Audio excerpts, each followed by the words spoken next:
Aujourd'hui,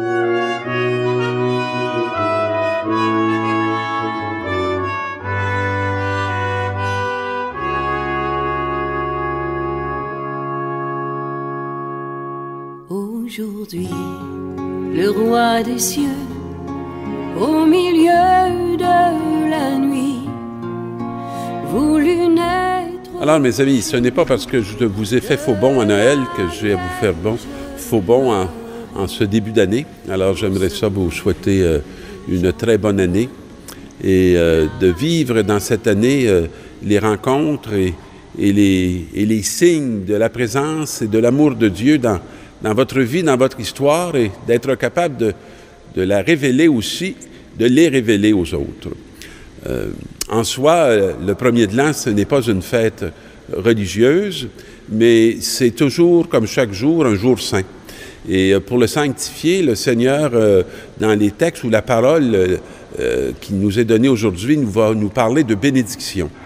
Et on nous dit comment les fils d'Aaron vont avoir à recevoir la bénédiction. Tradition qui a passé beaucoup dans nos familles, je dirais canadiennes, françaises ou québécoises, comme on le préfère.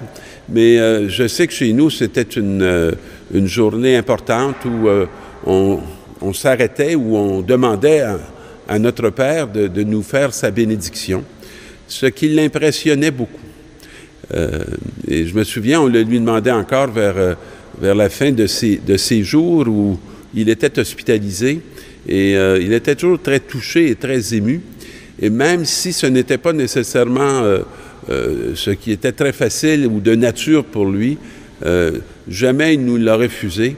Puis avec beaucoup d'humilité, il nous l'a donné tout au long de sa vie. Ce qui, pour moi, est toujours un beau souvenir. Je me souviens, comme enfant, on se battait un peu pour savoir lequel irait le lui demander, parce qu'on était tous un peu timides et on ne savait pas trop comment vivre ce moment-là, mais en même temps, c'était un moment qui nous dépassait et dans lequel on sentait qu'il y avait quelque chose d'excessivement précieux.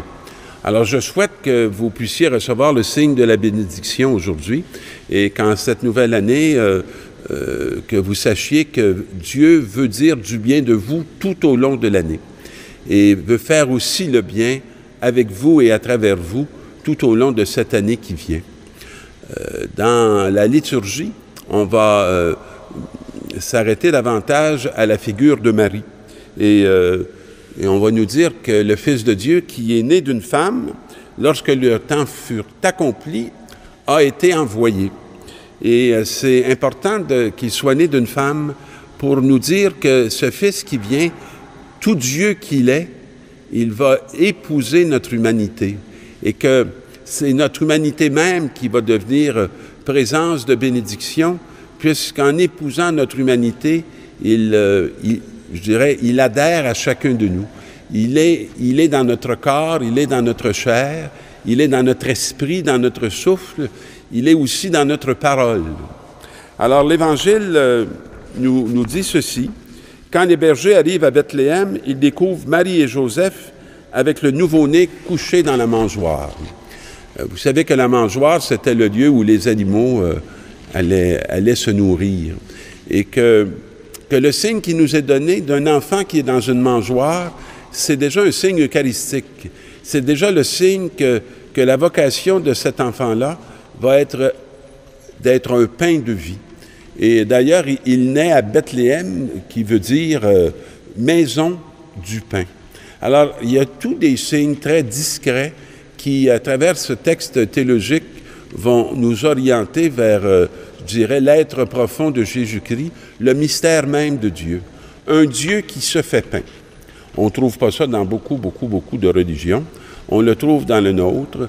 Et on dit que cette grande religion qui nous enseigne un Dieu incarné n'est pas du tout une religion qui a peur de la chair, mais une religion qui l'épouse et qui reconnaît dans la chair même de l'être humain tout le désir et la volonté de Dieu de s'incarner, de faire un avec nous.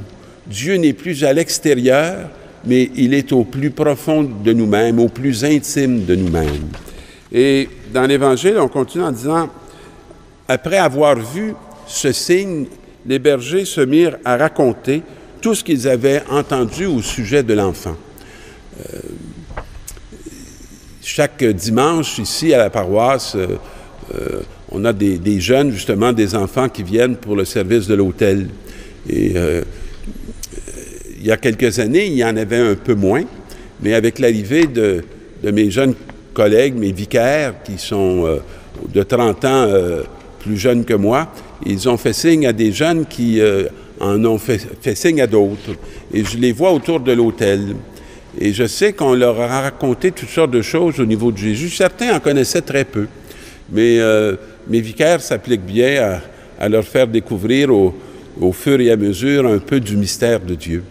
Et c'est pour moi très touchant parfois de remarquer comment des comportements, comment des attitudes surgissent tout à coup dans ces jeunes personnes qui n'avaient pas avant de faire la rencontre de celui qui les habite.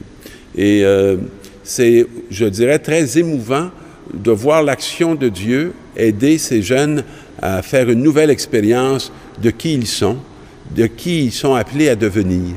Et le service qu'ils font auprès de l'autel est, je dirais pour moi, une grande joie parce qu'il se fait dans la gratuité. On a besoin d'apprendre la gratuité parce que nous sommes des êtres gratuits. L'amour est gratuit. Sans gratuité, c'est comme si on était inapte à pouvoir reconnaître et à pouvoir accueillir ce qu'il y a de plus essentiel dans notre vie. C'est pourquoi on est ici. Alors, dans ces gestes tout simples, on peut découvrir que l'évangélisation ne se fait pas d'abord avec des moyens extraordinaires, mais avec des moyens les plus ordinaires qui commencent par de simples liens, des alliances de reconnaissance, des alliances de mutualité. Et je pense que les bergers vont découvrir dans la simplicité de la crèche, la simplicité de ce Dieu qu'ils sont appelés à servir. Alors, tout au long de l'année qui commence, on va demander au Seigneur qu'on ait beaucoup de moments de gratuité, parce que c'est souvent ces moments-là qui vont être source de joie.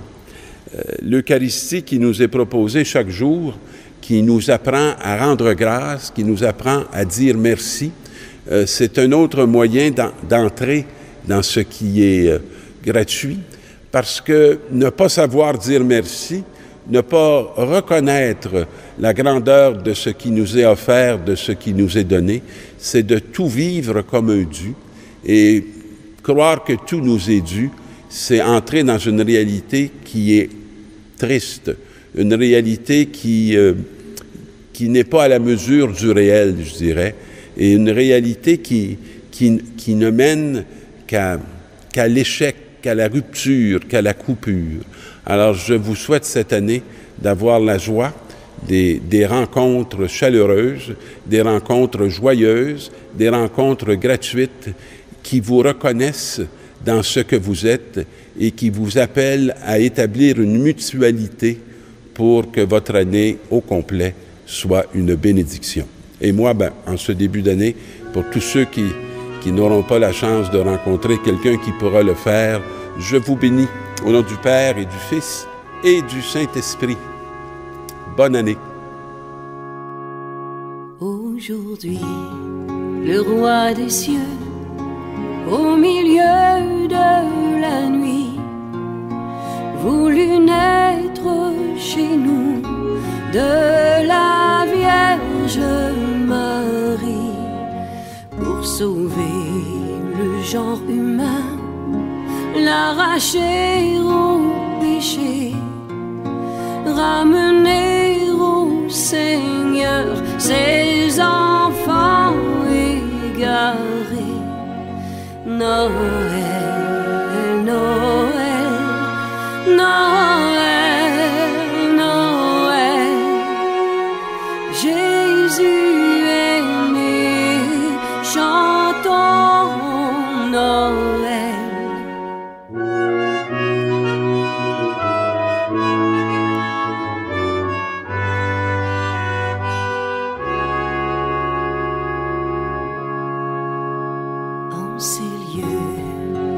durant la nuit, demeuraient les bergers qui gardaient leur troupeau dans les champs de Judée. Or un ange du Seigneur apparut dans